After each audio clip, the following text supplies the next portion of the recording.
বাংলাদেশটা সিঙ্গাপুরের চেয়ে অনেক অনেক উন্নত হতে পারবে ইনশাআল্লাহ। দুর্নীতি করে আমাদের দেশটাকে একদম খাপলা করেছেন। আমাদের দেশের সম্পদের কোনো অভাব নাই। আমাদের দেশের অভাব সব নেতৃত্বের, ভালো লোকের এমপি, ভালো লোকের মন্ত্রী হওয়া।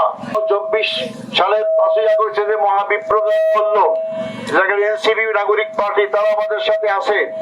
আমরা সবাই মিলে দায়িত্ব পেয়ে আমরা প্রথমে দুর্নীতি বন্ধ করব। এই দুর্নীতি বাংলাদেশে বন্ধ হলে জনগণের কল্যাণ শুধু নয়, বাংলাদেশটা সিঙ্গাপুরের চেয়ে অনেক অনেক উন্নত হতে পারবে ইনশাআল্লাহ। শেষ, এবার বাংলাদেশ জামাত ইসলামী বাংলাদেশ ইনশাআল্লাহ। আপনারা সবাই সেই জন্য কাজ করবেন।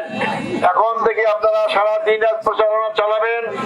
আপনারা যারা হাজার হাজার উপস্থিত হয়েছেন, তার বাইরে মা বোন যারা আছেন, যারা ভাই আছেন, তাদেরকে সবার কাছে দাওয়াত পৌঁছাবেন, আমার সালাম পৌঁছাবেন।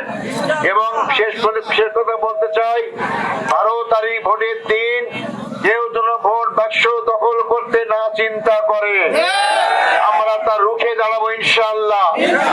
আমাদের বদরগঞ্জ তারাগঞ্জে হাজার হাজার যুবক শ্রেণী আমাদের সাথে আছে। আমরা এই দেশের নাগরিক, এই এলাকার নাগরিক, আমাদের উড়িয়েছি জুলে বসি নাই। যারা ভোট ডাকাতি করতে আসবেন, আপনারা যদি এই দেশের নাগরিক হন, এই চিন্তা মাথা থেকে বাদ দিয়ে দেন। আপনারা এই দিন শেষ হয়ে গিয়েছে ইনশাআল্লাহ। আগামী বাংলাদেশ দাদাবাজ মুক্ত দেশ চাই, আমরা সন্ত্রাস মুক্ত দেশ চাই, আমরা দুর্নীতি মুক্ত দেশ চাই, আমরা ইনসাফপূর্ণ দেশটা চাই, আমরা সবার অধিকার ফিরে পেতে চাই। সেখানে হিন্দু, মুসলমান, বৌদ্ধ, খ্রিস্টান, মা বোন, পুরুষ সবাই ঐক্যের ভিত্তিতে আমরা বাংলাদেশটাকে গড়ে তুলতে চাই। আমরা ধর্মের ভিত্তিতে কাউকে বিভক্ত করি না। 18 কোটি মানুষ এই দেশে কে হিন্দু, কে মুসলমান, কে বৌদ্ধ, এই বিচার আমরা করব না। রাস্তা হলে সে রাস্তায় দিয়ে সব ধর্মের লোক যাবে। দেশে উন্নয়ন হলে সবাই ভোগ করতে পারবে। প্রত্যেক দুর্গা পূজা হামলা হইতো, যারা হামলা করতো তারা দেশ থেকে পালিয়ে গিয়েছে।